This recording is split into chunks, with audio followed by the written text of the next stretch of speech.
Hello, everyone, and welcome to another episode of Binkhorsts and Blockbusters. I'm Garrett, And I'm Kate. and today we're going to talk about The Fifth Element, a film from 1997, starring Bruce Willis. It's one of my all-time favorites. A great sci-fi romp. It's fun. It's a very fun movie. Yeah, it doesn't take itself too seriously, which I think is important to remember when you rewatch it. In the 2023 landscape of science fiction, most science fiction takes itself way too seriously, and this movie does not. Now, this is far more of an action adventure film that just happens to be set in sci-fi land. So we have nothing on TV this week or any other segments to occupy the time. So we'll just be talking about The Fifth Element today. Yeah, sorry, I'm still working my way through the bear, and y'all don't want to hear me talk about wit sandwiches, so it's probably best to just move on.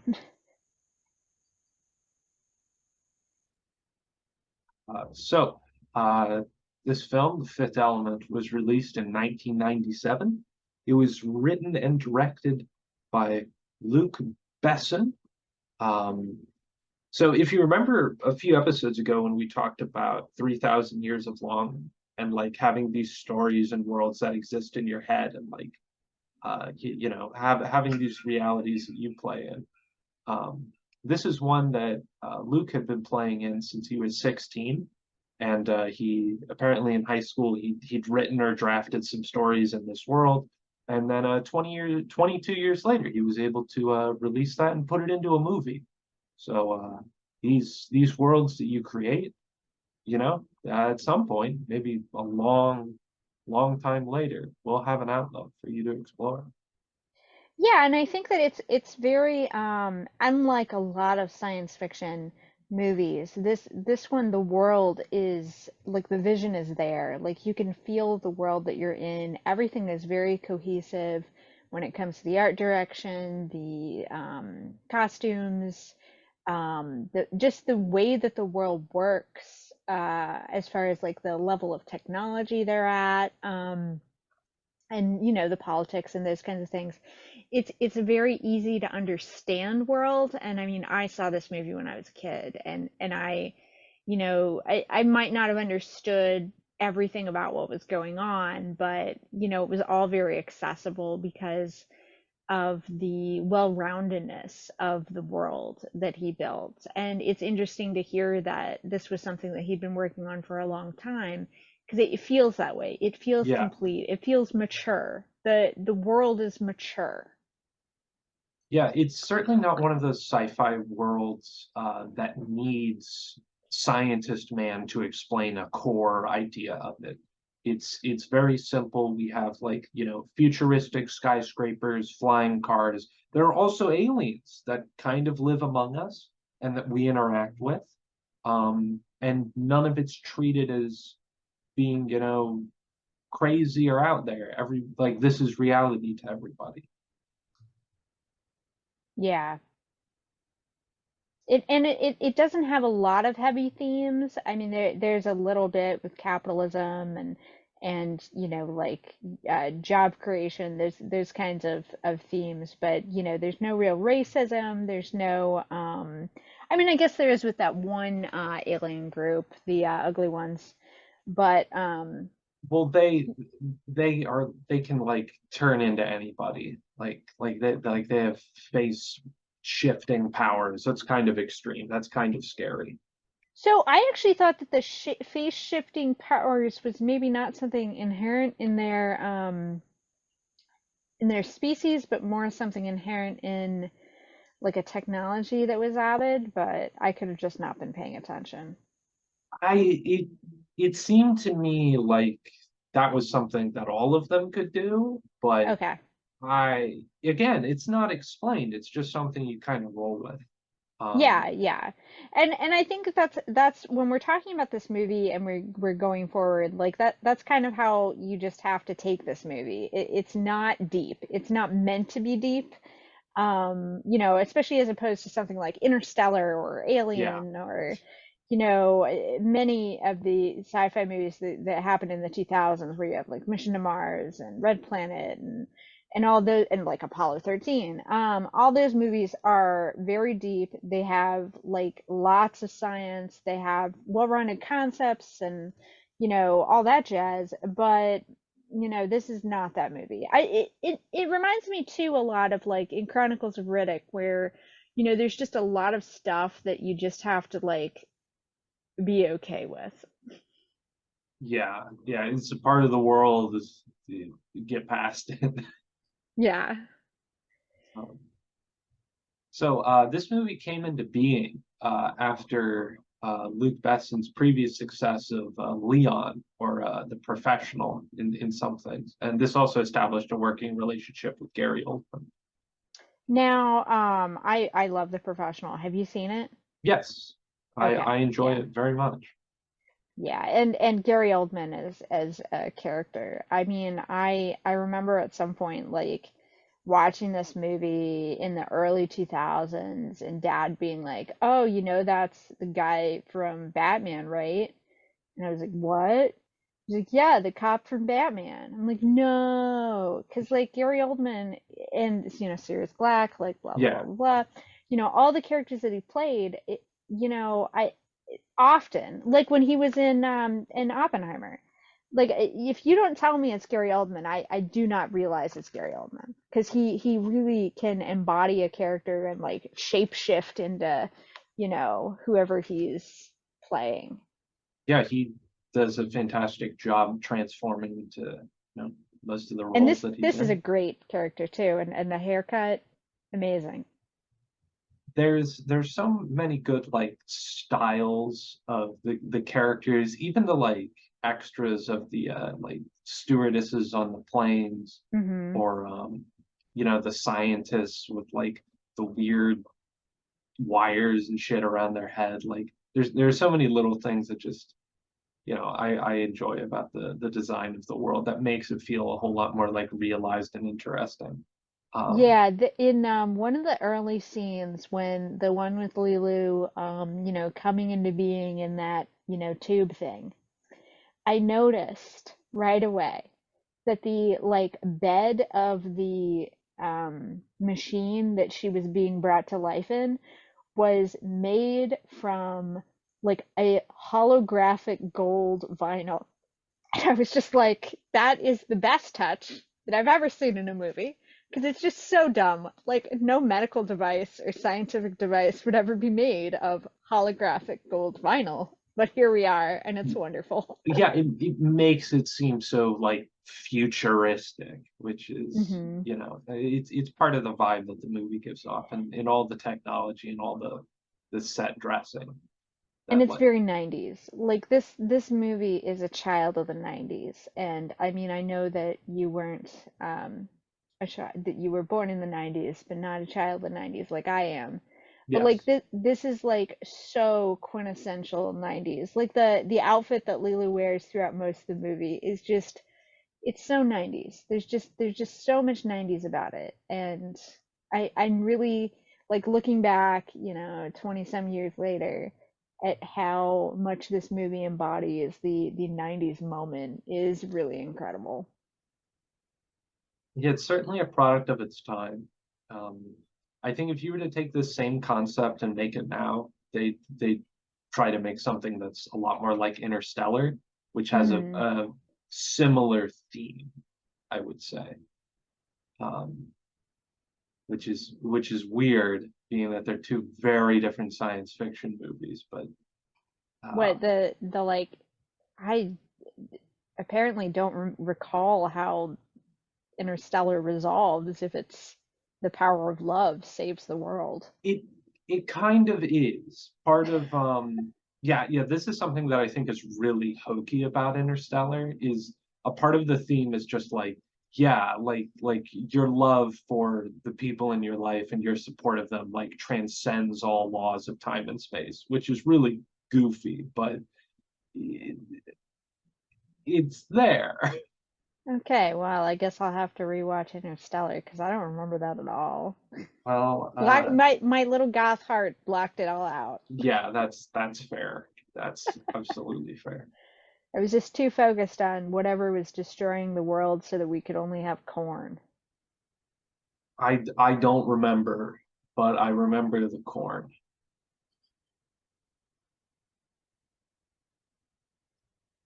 So let's get on with talking about some of our main characters in in this film. So we have Corbin Dallas, Corbin Dallas! who's played by Bruce Willis. Before this, Bruce Willis became really famous with the Die Hard movies. He was in Pulp Fiction a couple years before this, Four Rooms, things like that. One of the reasons he signed on for this project is the last couple of films he made weren't so commercially successful, and he was a bit worried about being a part of this one. But he signed on for it. The role could have gone to Mel Gibson, which I think would have made this movie very different. He has Oh, a much yeah. different energy. Um, Yeah, I'm happy it's Bruce Willis. And he's a very likable action hero guy. He doesn't have the like whatever Arnold Schwarzenegger has about him, he doesn't have that. He's kind of an everyman. yeah, He has like he's very likable, especially in this, he's down on his luck post he's gotten out of the army and he's driving a cab. And I mean like, everybody's been or known somebody that was in this kind of like shitty situation with a crazy mom who doesn't, like think they appreciate him and they really give, and then a wife who left him, and yeah, all that, those kinds of little details that, really make him a likable character. And I mean, he's just a likable actor. I can't think of a movie I don't like Bruce Willis in. yeah. He has, a very pleasant presence. Yeah. Sometimes I think his performances are a bit, eh, but that's okay. We all have bad Yeah, but I days. mean, like the movies are usually a bit meh. Like, I mean, Yeah, he's not playing in Oscar-winning films. He's playing in, like fun summer blockbusters. yes, and this is very much a fun role. There was an interview between like the casts and stuff about what they thought about the film, and both Bruce Willis and Mila Jovovich, who plays LeeLoo, both said it was a lot of fun to make. It was a fun movie. Uh, Gary Oldman had something else to say, but we'll get to that when we talk about Zorg. Um, Playing opposite Bruce Willis is his love interest and uh, our Fifth Element, the what could be the star of the film, LeeLoo, who's played by Mila Jovovich, um, Yeah, LeeLoo Dallas Multipass. multi-pass. Multipass. This is a very interesting character, and we talked about this quite a bit before we started the podcast. But LeeLoo's very strange in the fact that they're very naive. They're very new to this world, and they act almost as our like blank slate to like be clued in on what's going on. But that doesn't happen so much as she becomes exposition um, for kind of like the threat at large of why we need the fifth element.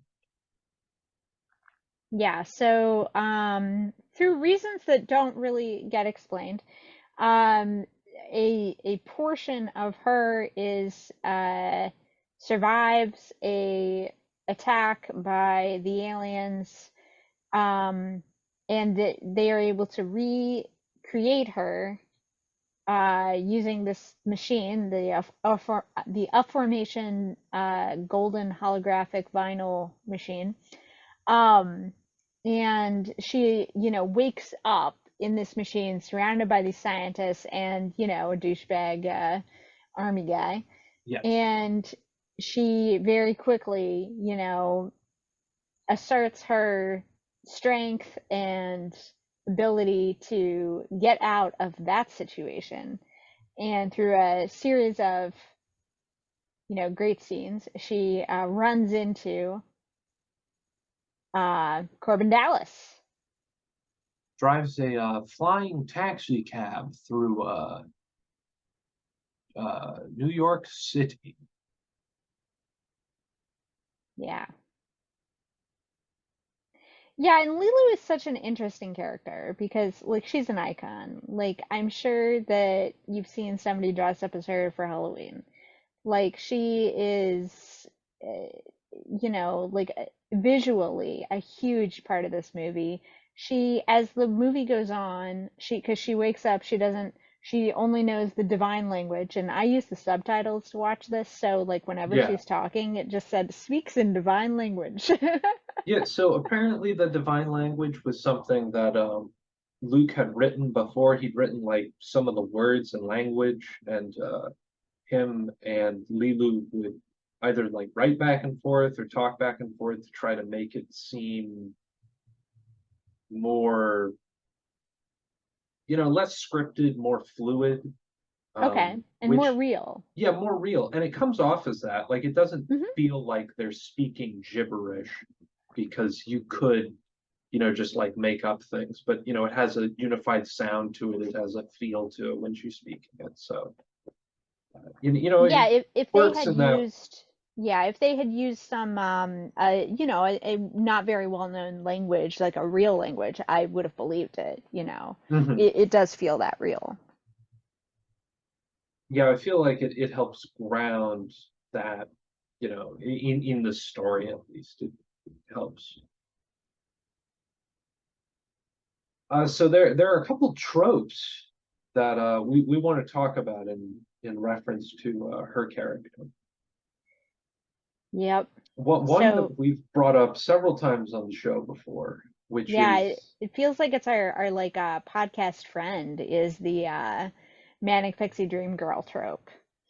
yeah, of having this usually a woman come into someone's life and start showing them, oh, things are worth living, here's all this new stuff, uh, you know, fall in love type thing.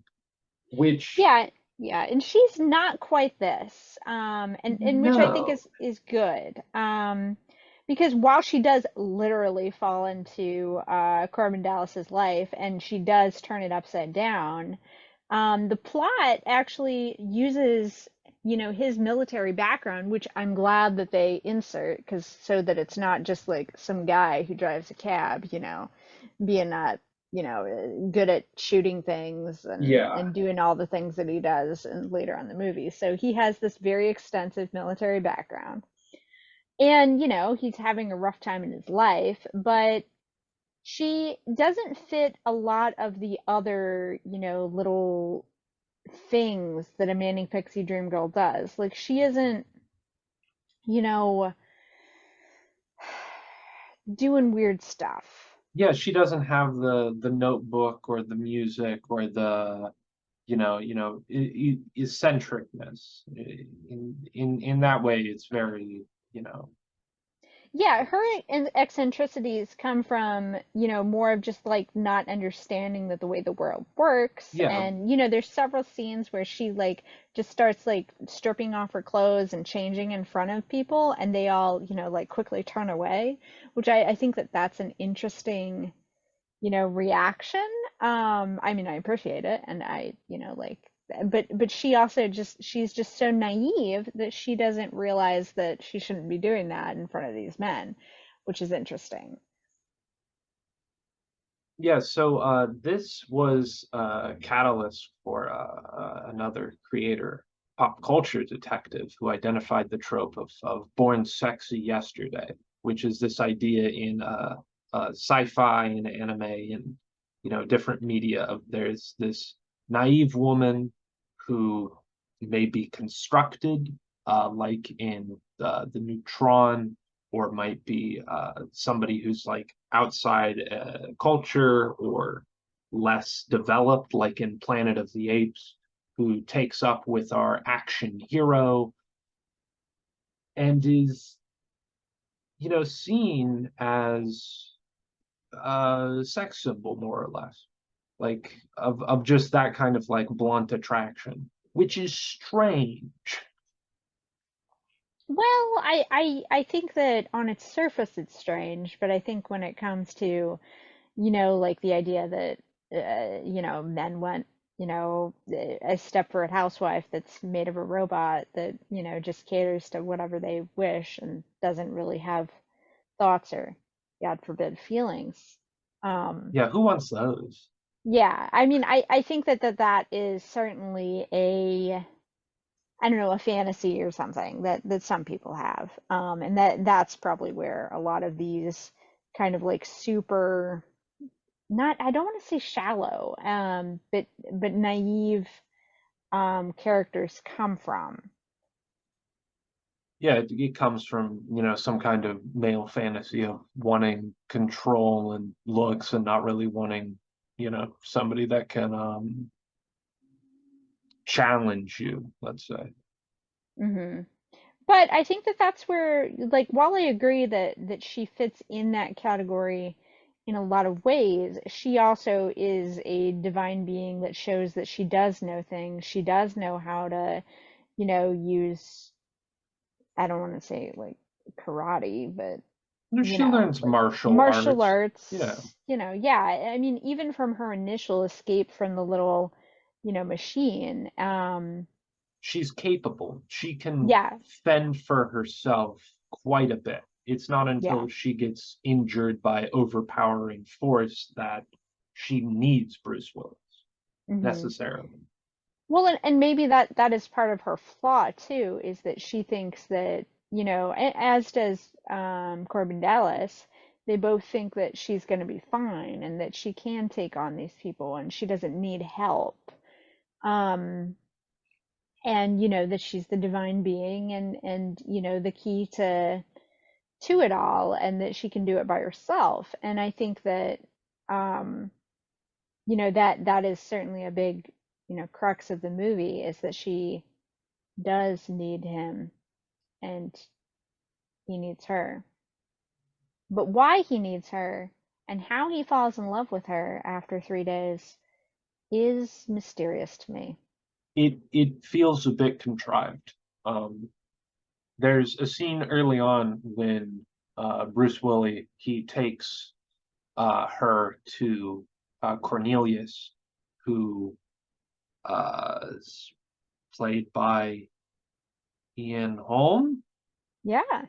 who was in our last movie, Alien, and who's also Bilbo Baggins. Hmm. Um, and she's like passed out or something, and he goes in to kiss her, and then, she comes up swinging because she's confused. And Bruce Willis is confused why he did that too. And I'm confused why he did that because that seems like assault. Yeah, I mean, yeah, this is just another one of those stupid male, like, oh, wake up Sleeping Beauty by giving her a kiss. Yeah, this is dumb. Don't do that. There's no consent there. Bad. Yeah, this is one of those terrible, like looking back on cinema and going, hmm. But at the same time, after he does it, she, pulls a gun on him and like scares the shit out of him. And he's like, I'm sorry, I don't know why I did that. That was dumb. Like he Yes. realizes he doesn't double down on, oh, well, you should have let me kiss you because you're asleep or whatever. Like he does apologize. Yeah, So yeah. which is good. He redeems himself in that moment. Right. Well, and also I wonder, if in that scene and in these things that there is supposed to be some kind of like magical element about her, in addition to her beauty and good looks, that there is something like bewitching about her because she is an alien divine being, like blah blah blah. She is like perfect. Like when she comes out of the machine and she's born, like everyone's like, "Oh, she's so perfect." You Yeah, know. that's a good point because later on in the film, when we see the other alien woman, the blue one, Hmm. uh, you know, people are taken back, and one of the like cruise ship officer guys is befuddled. just in her presence, like intimidated in that. So you wonder if that's a effect that some of these other aliens gonna have. Yeah. Yeah, that there's some kind of divine magic happening that and I mean, if we suspend our disbelief that you can fall in love with somebody in 3 days, like I mean, maybe there is magic involved. Quite possibly. Makes more sense if there's magic involved. I'd like to add that to the lexicon of this movie. There's magic involved, and then we don't have to wonder how we fell in love in 3 days, Well, right. because Well, that's that's how the dumb. cars fly. It's magic. I mean, it must be magnets, maybe.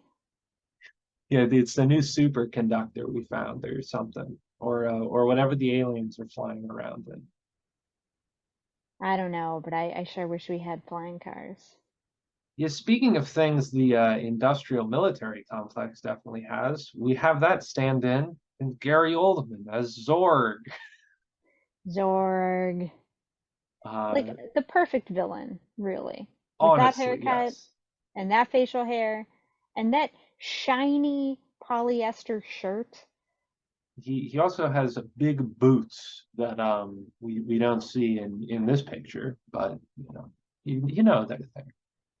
Yeah, I mean, the styling of this movie is just incredible, and his office. Like, I know the image you have on the screen is from the scene where he buys or sells trades this like crazy gun to these aliens, and that's really cool. And I want you to talk about that gun and what went into it, but I just loved his office with like all the different little buttons that do all the different little things, and he has that little like comfort animal on his desk. It's Like, in his desk. It comes out, yeah, it like pops out of his desk, but there's later on when he's like having a bad time, he's like petting his comfort animal, and I'm just like, this is incredible. Like, this is the office I want to work in. To me, that's part of the cyberpunk idea, and we'll talk a little bit about that when we get more, into that. But it's also reminds me of like Hey Arnold and his room that's controlled by a little remote, which was also a 90s invention of just like everything folds, everything's a Murphy bed, Yeah, even and things that don't everything need has to a be. remote. I mean, like in the 90s, like literally everything had a remote. And I mean, everything has a remote now. I guess even more so. Like even the like candles our mom buys, the electric ones have a Yeah, remote to turn them on yes, and off. yeah, But like or more an so, app, you know. yeah, or an app, yeah. But in the 90s, you had like 16 different like very rectangular boxy things that did musical things, and they all had a remote, and then the TV had a remote, and the cable box had a remote, and the VHS or VCR had a remote. Like, ugh. And then the surround sound, if you had that, had a remote too. Like, it was a lot. And then when you got the Blu-ray player, that had a different remote, and none of them Well, worked and together. and what if you bought a Sony DVD or Sony HD DVD player too? You got to have a remote for that one. And yeah, it's just insane. I mean, in this movie, the temple has a key. There's a bomb that Zorg has that is a box, but then it also just has a nice timer that he mounts on a wall that is disabled with a key card, but can also be activated by a little device. There's a lot here. It's all very complicated. Yeah, so I actually thought that when I was watching it this time, and I mean, again, maybe I wasn't paying enough attention. I thought that the bomb that gets triggered at the end was different from the bomb he brought in, No, I think, well, because I thought that was the ugly aliens bomb, I not thought his. I kind of got the vibe that he was using it, but then one goes off. Oh, well, 'Cause- that makes sense because he sold them the bomb to begin with because he is the purveyor of fine bombs and other goods. yes, and he owns a taxi cab company. You have to diversify your portfolio into Yeah. cars, flamethrowers, and social media networks. Yeah, I think he probably started with a train company, like a small railway, probably between New Jersey and another part of New Jersey, and then diversified the portfolio to the point where, the railway is definitely a loss leader, but transports large volumes of um, nets for the guns. Yeah, yeah. So he sells these aliens some guns, and the gun is really cool. So Yeah. there's a scene where he's like showing off the gun, and Gary Oldman has a cheeky little nod where he like turns to the camera and he's like, "That part's my favorite," and it's just so weird, and really it shows the spirit of his character before he really gets introduced to the whole conflict that's going on of being this guy that just like really likes destruction. Um, Hmm. so to film the scene with the gun, he fires off a lot of things. It's a normal gun. It has a flamethrower part. Well, that was a separate model that they used. Um, Oh, well, and don't forget, it's a gun where the first bullet you shoot shoots your target. Then every successive bullet you shoot after that also hits the target. which is really cool. And it's a shame, like, we don't get to see this gun be used a lot more in the movie. Um, Yeah. because like that would have been a really fun thing to see where like somebody gets hit and then they're bleeding out and then a few moments later he fires the gun again from cover and then they just get eviscerated. That would have been a really fun scene to see. Instead we see it being trained on a police dummy, which could just kind of shows his evilness of using these weapons on the police. But it has a flamethrower, a net launcher, and some rockets and stuff. It's pretty badass. Yeah. It's pretty. Oh, and it does a freeze thing, so it like, Yes, freezes it to death. The and nets, throwing the net was really cool.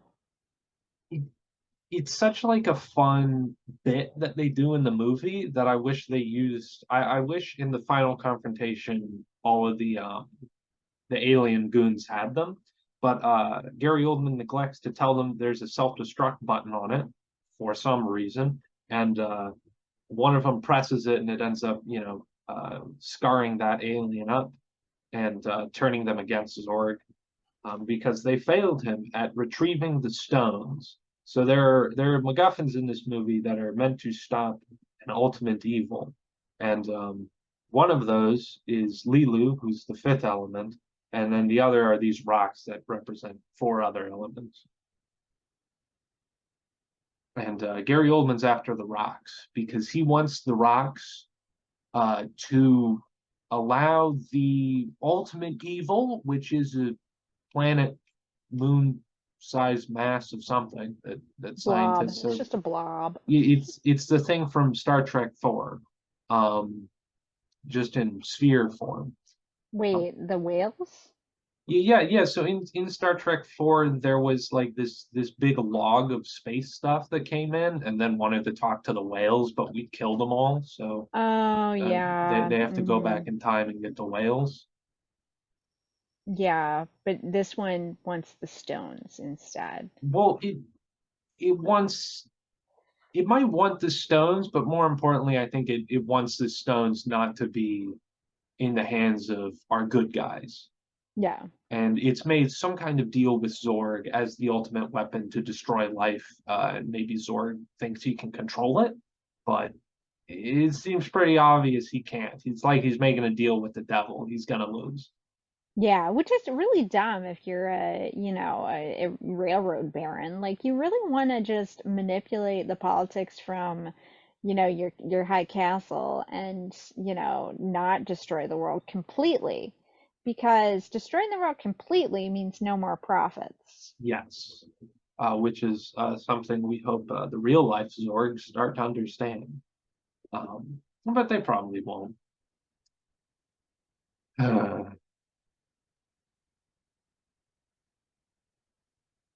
So, did you want to talk about Gary Oldman and his Oh yeah, so in a 2014 interview, somebody asked him about the fifth element, and he was like, "Oh, I can't bear it." Yeah, he apparently did not enjoy this one, which is a shame because he looks like he's having a lot of fun. Yeah, and it's a great performance, and he plays a great villain. Yeah, so he did this for our writer director Luke, because Luke had financed the first film that Gary Oldman wrote and direct, uh, Mill by Mouth. Hmm. I'd never heard of that one before today. Yeah, never heard of that. But Uh, comment down below if that is a movie we should watch. um, yeah, I just thought it was interesting because even as a kid watching this movie, I thought Gary Oldman, he looked like he was having fun. Everybody else said they were having fun, but it is stupid, it is goofy compared to the serious things he takes on, like even in Batman or him as Winston Churchill or his other like roles, a lot more serious, a lot more you know specific characters, like something to hone in on, something to really like shoot for. He was a big, person in theater before he was doing acting, like in movies. So it's strange he just, didn't get as much out of this one, I guess, as you get out of other things. Ugh, I mean, he did Dracula before this one. Like, Well, one for them, one for me, kind of thing. I guess, yeah. I'm just looking through some of his catalog and I'm like, oh, he's in some bad movies. I mean, some good ones too. Like I love Book of Eli. I mean, you know, I don't think anybody in this movie is not guilty of being in bad movies. that's true. That is true. Yeah, I mean, I would say, LeeLoo's in a lot of good ones, except for like, Resident Evil 7 or something. I don't even know what Uh, number they're on now. they're the star of all of those, and I think their new uh, husband directs a lot of those, which I think is why. I mean, usually, I don't think I've seen that many of them, but the ones that I have seen I liked. I like the video games. Yeah, Uh, I mean, I've watched some friends play the one where they're in the like creepy house. It's like in the middle of nowhere with the blob monsters. Ugh, it's Hey, terrifying. Kate, they're it's called Resident Evil because they're in a residence that's evil, which is just a building somewhere. You've described actually most of them. There's a swamp element. There, I Okay, think there's that's also seven. like hillbillies. Like, Yes, that yeah. is the seventh one. Okay, That is- 7. Yeah, yeah. Anyway, I digress. I am sorry. No, I thought it was funny. It was good. Um, yeah, so I don't have much more to say about our villain. Okay. There is one more thing. So we talked a little bit about this with Burnt After Reading, but in so many movies we set up like protagonist, antagonist, and in this movie, Corbin Dallas is our protagonist. He's the person we're following, the character we're supposed to like feel for the most, the person that's doing, like all the pushing and shoving around. Never at any point during the movie do him and Zorg interact. Yeah, that's such a fascinating little touch because they just miss each other so many times. Yes. Zorg does interact with the priest. Zorg interacts with the alien guys, With the ugly LeeLoo. aliens, Yeah. with LeeLoo, yeah. It But never Corbin Dallas. it really, it almost sets it up in the same way that like in Die Hard when Bruce Willis and Severus Snape have their confrontation, and it's like they've never met before, but like as an audience, like we see that, so it almost feels like it could have done that, but it didn't. I feel like that might have been something. Oh, him from Die Hard. You're thinking about that because Bruce Willis is, action hero man. I think he embodies that persona more than any other actor of the time. Like close behind him is Arnold Schwarzenegger, but he's so much more macho. so much more Hmm. just like big, that of course he's, the Terminator. Of course he's the kindergarten cop, the Total Recall. He's the man. Yeah, I think the other thing that's interesting here, and I was just like thinking about this, is kind of like the pathways of the characters and how they all intersect with each other. And how this movie is, and this is something that happens in a lot of 90s movies that I wish more movies, wish happened in more movies now, is that like there's this constant movement between the characters and the minions, all just like working toward the end, but crossing over and like Yes. missing each other and not quite getting there. And like all of those, like when they all show up to Bruce Willis's apartment and he hides, some of the people in the freezer and some in the shower, because they're all just kind of converging, but he's able to compartmentalize everybody and keep them all separate so they don't actually know, what's happening. It And it does a lot to communicate what everybody's doing at the time, but keeping them all in the dark about it, which is yeah, excellent. well, and it's also like continually moving the plot forward. And this happens again when they all go to pretend to be Corbin Dallas to get on the ship to go to Floss in Paradise. Yeah. Like they all just miss each other a little bit, and then they're in the bar, and then, like it's they have to call each other to tell each other that they just missed it. And yeah, it's such a fun pacing to the movie with this constant like going forward, but everybody's just kind of taking their different paths and moving in different ways. Yeah, it's something you don't see a lot anymore. I think part of that is movies in many ways dumb themselves down a bit more. But Yeah, it's kind of like the difference between like Ocean's 11 and Ocean's 13. Where in Ocean's 11 it was all just kind of happening, but in Ocean's 13 we had to have sit somebody down to tell us what was happening while they showed us the plan. yeah, yeah, And it's interesting too because I love those action movies where the stuff is just kind of like tumbling down a hill toward a conclusion and you're not quite sure what that conclusion's going to be, but it's going at a pace. Like Smoking Aces does that. A lot of those like English action movies, Lock, Stop, and Two Smoking Barrels, yeah. Take, Snatch. Snatch. Yeah, I mean, those movies are all like going at a pace. Whereas and everybody's like intersecting, all the plots are intersecting at different times, and like you have those like misconnections, and you also have a fair amount of main characters. I mean, Bruce Willis obviously has the main character energy for Right. this film, but like all of the supporting characters are also helping and working and moving toward the conclusion. So without those characters, Bruce, he really is just the berserker in the situation. He needs the priest, he needs the bard, he needs the what is LeeLoo, Monk. druid? Okay.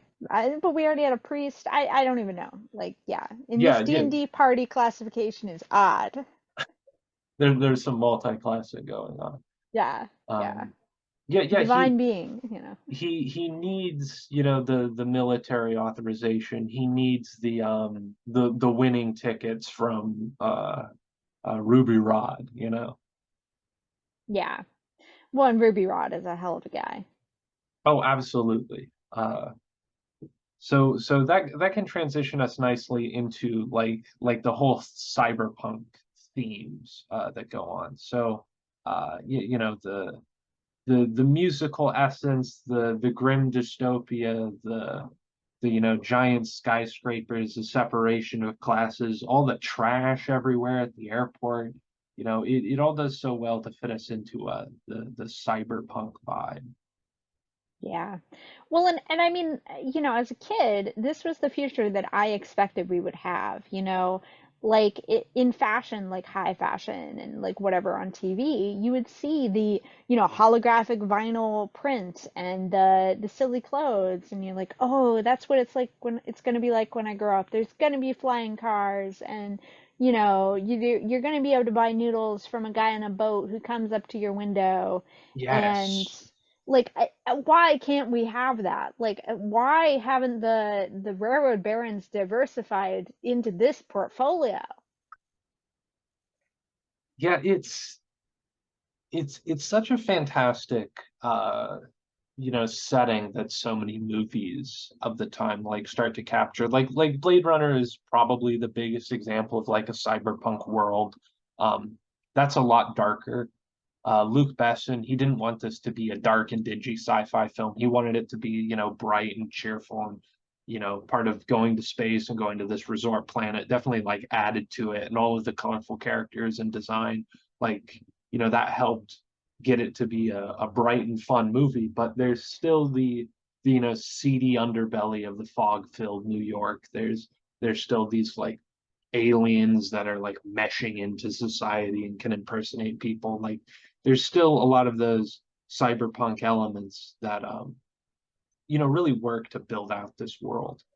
Well, and it's interesting too because I think we all in very little sci-fi of this, this far into the future kind of a situation, do we have a bright and cheerful, happy world? Right. And usually if we do, it's that, oh, here's a bright, cheery, clean, mid-century modern furniture, Calatrava kind of architectural space, and then everyone else is just like eating each other because they're so poor.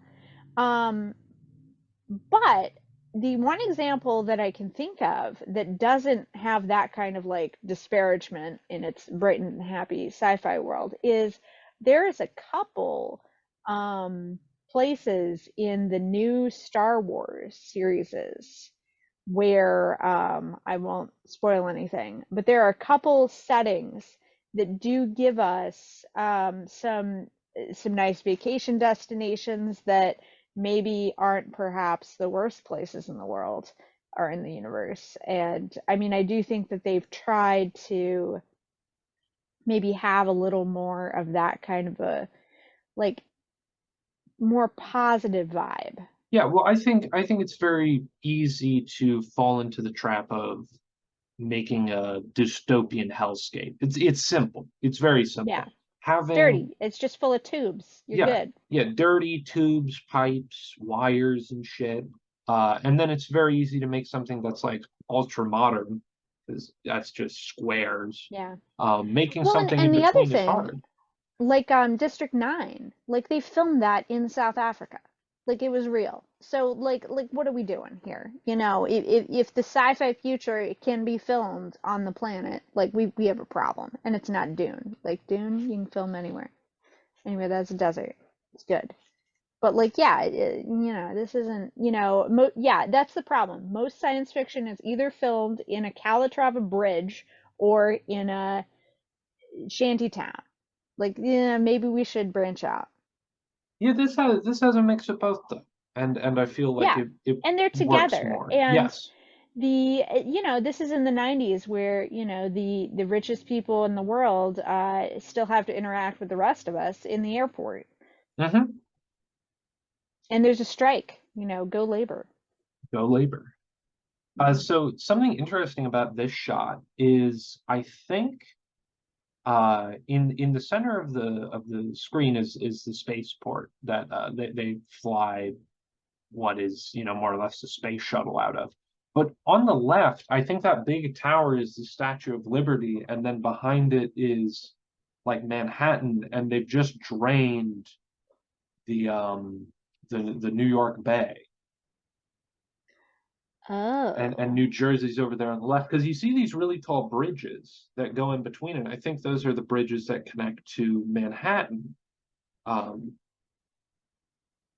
if it's not, that's what I'm getting. I'm getting that vibe. But Yeah, and geographically, you're right. Like that would make sense because that's where the Statue of Liberty is in relation to Manhattan. yeah, So, I mean, yeah, I mean that is such an interesting and complex take on a possible future of the greater Manhattan area. Yeah, and it would kind of make sense about the fog. Well, the fog sets in where all the water used to be, kind of idea.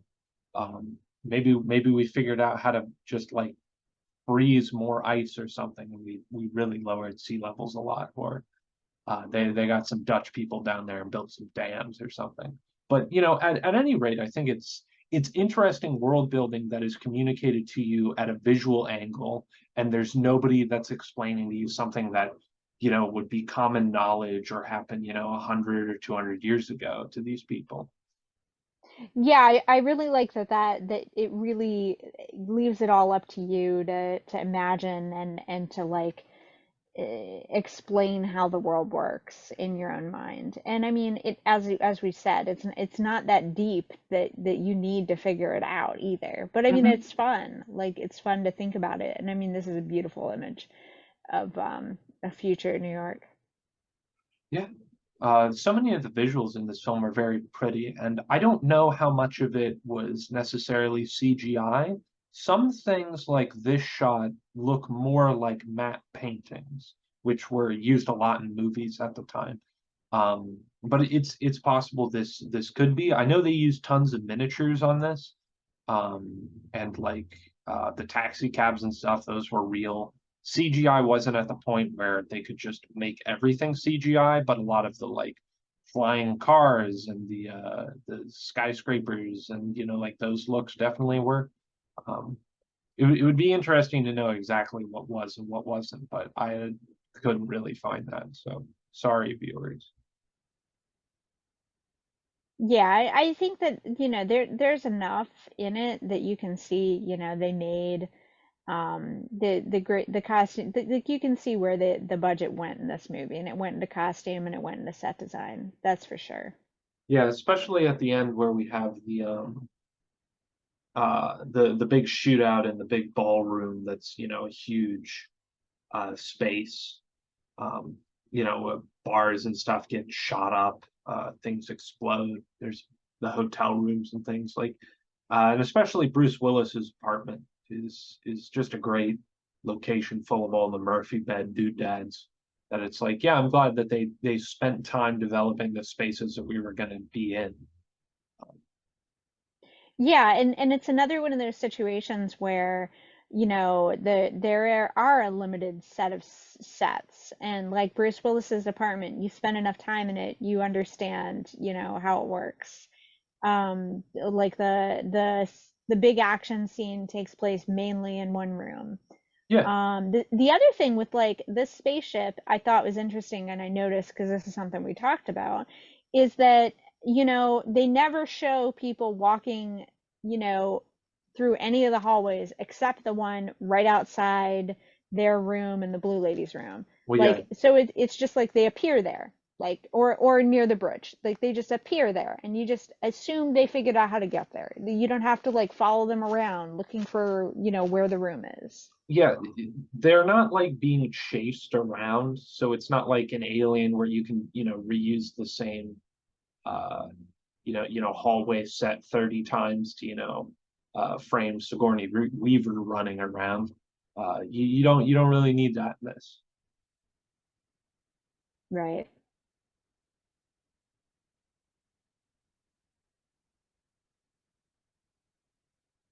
So one more thing that I think appeals to a lot of the cyberpunk like aesthetic is about music. So much of, in my mind, what cyberpunk is having like big personality, big flamboyant energy, having a distinctive sound and vibe. Uh, very David Bowie. Um, and in this movie, we have two pretty big musical pop culture stars that we get to interact with. One of them is a blue alien opera lady, and the other is Chris Tucker as Ruby Rod. Yeah, and both of these characters are like icons in my mind of, just larger than life characters.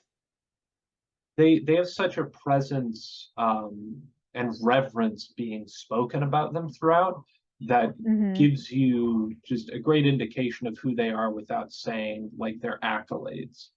Like other than hosting the radio show, we don't really know what Ruby Rod does, you know? Right. And it's funny because like you're listening to the radio show and you're like, why would anybody actually want to listen to this? Yet all of these people are just like drooling over him. Like he has his like group of like male followers, and then like every, stewardess on the ship is just like fainting when they see them. And then there's a line of like schoolgirls who are like getting they want to get his autograph, and he ends up like just painting a stripe of paint down the center of his picture for all of them. Yeah, Like who the hell is he? What does he do? yeah, like how is this guy, this guy? But I mean, he's Ruby Rod. Like, duh. And I think his hair is really goofy. Yeah, and how it changes too, Yeah, like because he has it the changes colors like 3 or 4 times in the movie. yeah, in the initial scene you see him, he has the crazy like donut like tubular,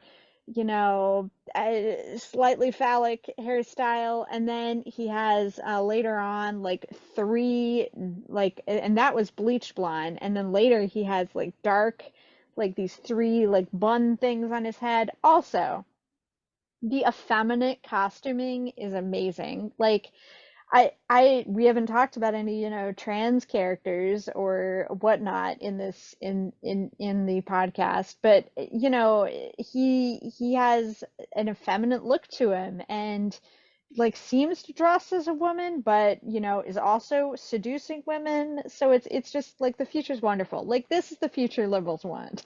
Yeah, this character I think really represents the non-binary. Like Yeah, yeah, they, non-binary is the way to go there. they just ooze that level of presence.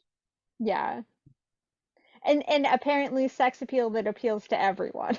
Oh yeah, why not?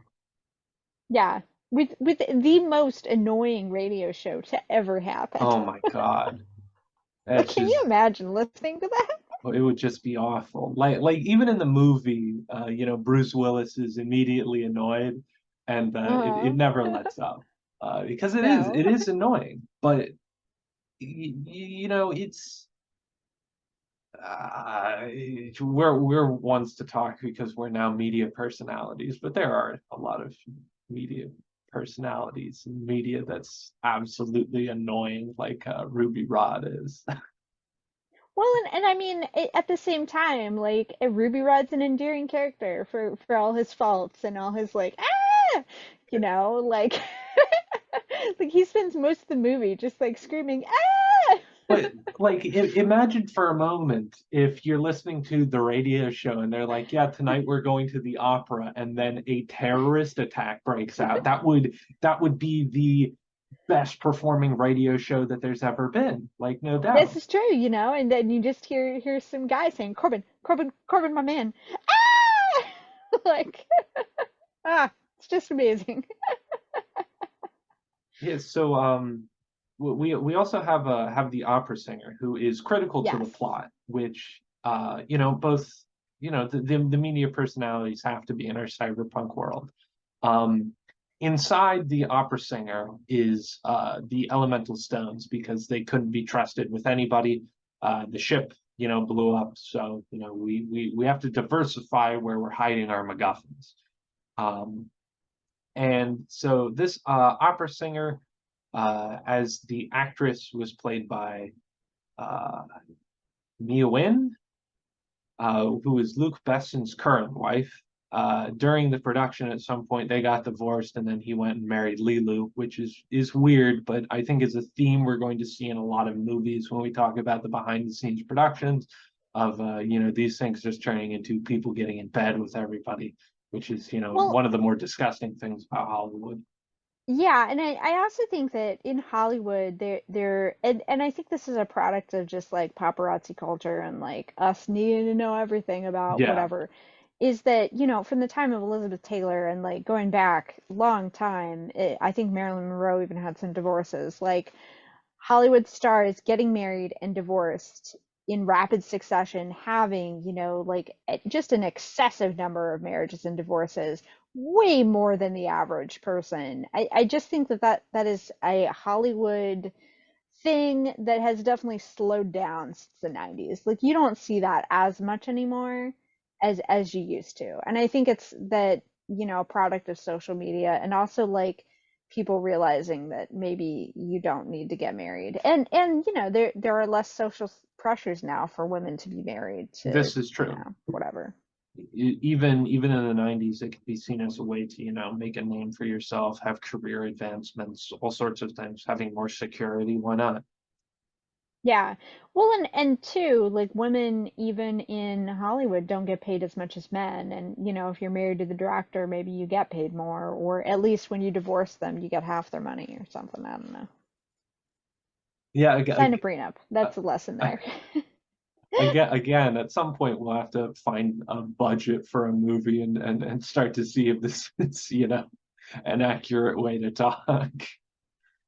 Yeah, who knows?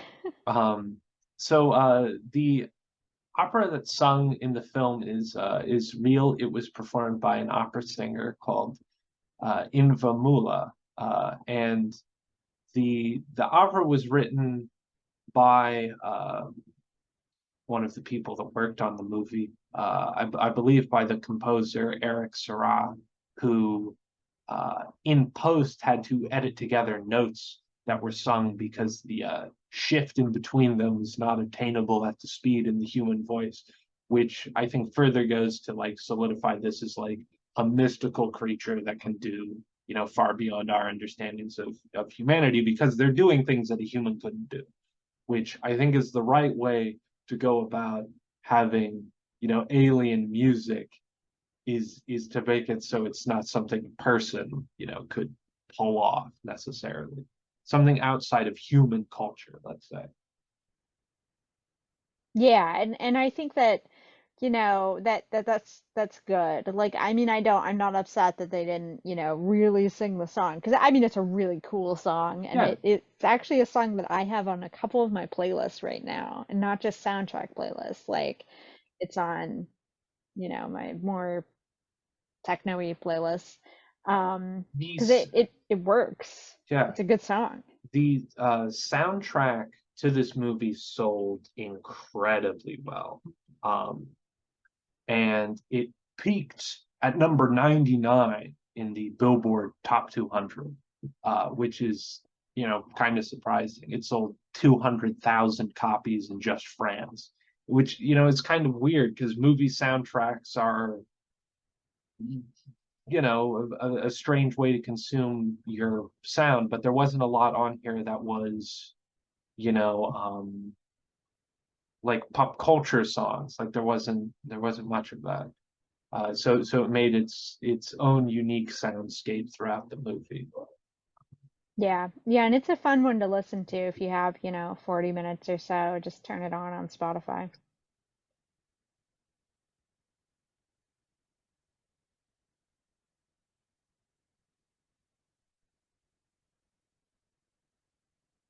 So do you have anything more you want to add about this movie before we get to our concluding segment? It's one of my favorites. I really enjoyed this movie. I did when I was watching it, I was a little disappointed in, that it doesn't have it's not as well-rounded, it's not as finished, it's not, as perfect as a movie as, I might want. But at the same time, like it doesn't have to be. It's an action movie, it's fun, like it's cool, it's pretty. That's the future I want to live in. Yeah, I Oh, the other thing oh um, oh that we have to talk about yes. is that this movie begins and ends in a desert.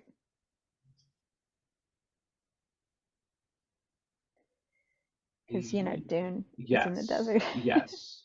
But it's also so something that was happening in the 90s is this like like the other movie that I think fits very well, you know, side by side, this movie, is The Mummy. Like, and I'm thinking about, you know, my childhood and like blah blah blah blah blah. There was an obsession in media about ancient Egypt and archaeology, and you know, there were you know, episodes on the History Channel and PBS all the time of them going into the pyramids and talking about them and excavating things in the desert. And I think that, you know, the fact that this movie begins with an archaeologist, you know, trying to read something in the desert and the priest, you know, trying to usher him out of the temple because it's a sacred space, and then the aliens coming in being like, "Hey, we have to take our stuff now." Um, I think that that's all like it's such a cool touch and such a like a fun way to ground this movie on Earth with that scene in this, you know, like archaeology moment in Egypt, you know, blah blah blah. Well, yeah, and that definitely adds to the mystical element because even to us now, not all the secrets and mysteries of the pyramids and like these old buildings and tombs and shit have been revealed to us. And to, go with like an ancient aliens idea, Hmm. it's a good start to the story that helps it be a lot more about Earth. Um, Yeah. it really grounds us in Earth has the key to survival, which I feel like in some science fiction movies is arbitrary that the human is the one to save everything. But in this, it's intrinsic to our history, to our mythology as Earthlings. Yeah. Well, and how we know so little about what's going on in the grand scheme of like how we got to this point in history. At the same time, like we have this connection to the past, which is it's such a cool way to ground it. And I really enjoyed those scenes. And you know, as somebody who was obsessed with Egypt in the 90s, you know, it fit in with like what was popular and cool. Yeah, absolutely. I hadn't considered that because I wasn't, I didn't live through that fad. Yeah, you know, a weird family history fact. My grandmother would call the house at weird hours to tell us that a new show was on PBS about Egypt, just for me. It's great times, the 90s. In many ways. There was no on TV guide. It was just having your grandma call you on the phone. Landline. But that brings us to what did we learn? Yes, so what did we learn? We learned that the future is not the future that I wanted in 1997. No, but we still have McDonald's. We do have McDonald's. McDonald's survives. And you know what? The whole time I've had a craving for a McDonald's sandwich and I didn't know why. And now I'm like, oh, Holy that's why. shit, the subliminal messaging worked. The Yeah, the the one scene where the cops are at McDonald's and the McDonald's signs, they got to you. The product placement. the product placement. I mean, you know, I don't know what they put on McDonald's food to make it taste so good and to make me be addicted to it, but I've been addicted to it since before this movie came out. So, you know. Yeah, I mean that scene at the McDonald's is so good. And like, you know, the idea that even when we have flying cars, we're gonna have drive-through windows. Yeah, this movie I think logistically does flying cars, right? Where it's just like they just go wherever they want. There are no rules. Yeah, and I think that that's probably the problem with flying cars is like if we had flying cars, it would just be chaos and would be pretty problematic. Well, right now at our trash-filled airports, we have a shortage of um, FAA workers, so we can't fly as many planes around. And if we didn't have the FAA, planes would just be crashing into each other, more likely on the runway, take off and landing than Yeah. anywhere else. But like, still, I guess once you get to the point where it's like as small as a car, you'd have less of that. But Well, and I Uh, mean, yeah, I guess you'd have to, well, and I mean, we are at the point in technology that the cars themselves have a lot of auto stopping and beeping when they come close to other things. So, I mean, maybe there's a future where the cars communicate better to each other in order to not crash into each other. Or you just have to be as good a driver as Bruce Willis. who was a veteran pilot. Maybe that's what it should take to get a driving license. You have to learn how to fly F-16s before you can fly, or yeah, before you can fly a car. Yeah. Well, the uh, Thai food vendor in his little boat must have a very interesting backstory then. Yeah, I mean, man, to have somebody, well, it's also interesting that the economy is able to support a guy coming up, bringing the bar to your house. Like he brings the bar to your house and you sit there and eat, and he's not, catering to other customers. Like when I go to the food truck, on my lunch break, he's making several things and handing me my sandwich and I walk away. And So, yeah. importantly, in that scene, he bets, the lunch. He bets the lunch on some good news that Bruce Willie might have, and he doesn't. But the this world must be doing pretty well because Bruce Willis gets laid off from his job, and he just kind of takes it in stride. Yeah, but I mean, I think that was him just putting on a good face for the movie. I Yeah, mean, that's or true. for the, the breakfast guy. Yeah, but at least in the future, you can still have cats. Yeah, there's cats and I mean, but who took care of the cat when he was on vacation? Well, that's a good point. Ugh. I, See, that's mm, I don't know. I don't want Well, to think about that. there's got to be something in his apartment that Auto can take feeder. care. Yeah, Yeah, he had an auto feeder. Yeah, yeah, I'm yeah, sure. yeah. Auto feeder It's and it's some kind right of water next. fountain. It's right next to the cigarette dispenser. Yeah, where it only gives him 5 a day or something. And the filters are 2 inches long, which is either like we make the filters longer so there's less cigarette to smoke, or we finally figured out how to get you high on nicotine and not give you cancer. Yeah, or like It's one those of are the all just two. disposable vapes. See, Every single cigarette's just a disposable vape. this is the hilarious thing about like in movies, even contemporary things now, or in the future, people are still smoking cigarettes when vaping is so much more of like this futuristic dumb fucking thing to do. Yeah, well, and even in, the 90s, they knew that cigarettes were bad for you and caused cancer. So, but on the other hand, he's French, so that, okay. Yeah, yeah. I Might explain that. Yeah, we could have talked more about the French angle here of this being a French movie, which gives it some uh another perspective to look at. But it's in the future there's only New York City, you know. Yeah, yeah, that's interesting too, to set it in New York City instead of somewhere like Paris. That might have been, an interesting, place to see future Paris too. Yeah, it's so strange that, well, I mean, there I I guess think you couldn't have the gritty, smog-filled underbelly of the city if it was Paris because they would never do such a thing to Paris. right, right.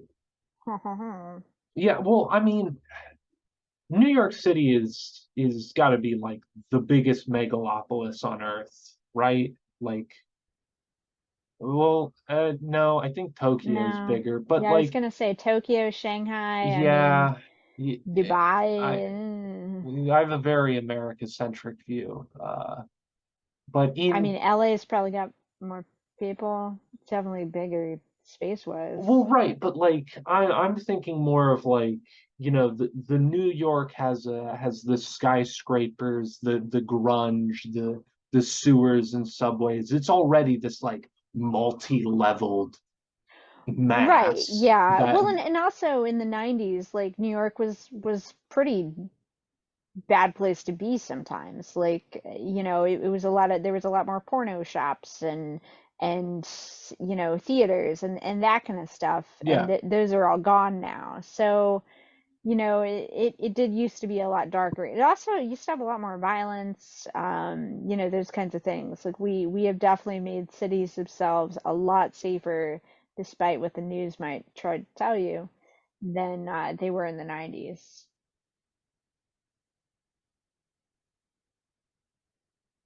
Yeah.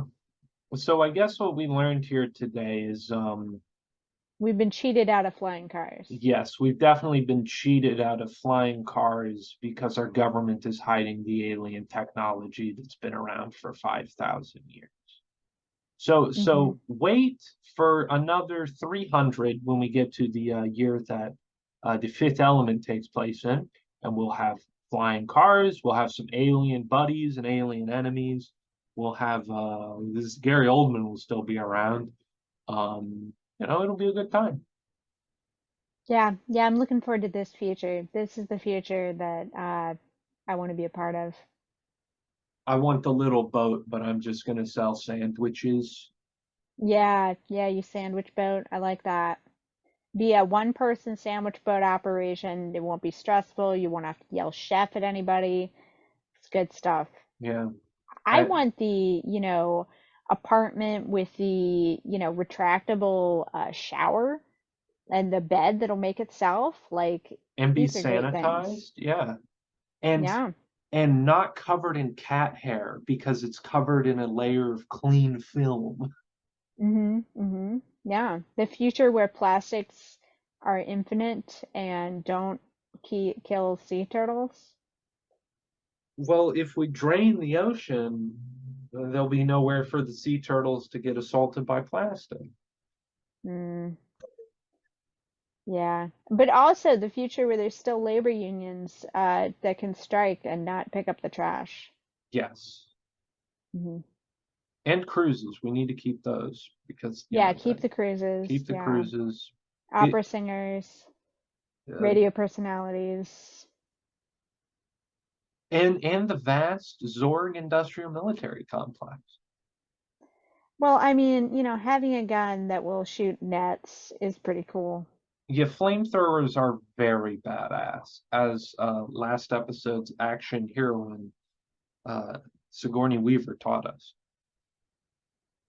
Yeah, this would be like the ultimate weapon for a zombie apocalypse, really. I think the reason aliens didn't take over this version of Earth is because they had that gun that just did everything. Yeah. Well, maybe one day we'll revisit this world in some kind of reboot, remake, or other No, such thing. But we don't no, need to. We no. don't need to. We need more people who are dreaming up these ideas when they're 16, work on it for 20 something years, and then release it for all of us to enjoy. So if you're a Yeah, creative out there, keep building your dream worlds and having dreams. yeah, keep dreaming because this is a good one. Yes. Well, we hope you all enjoy and have a great rest of your day. Talk to you next time.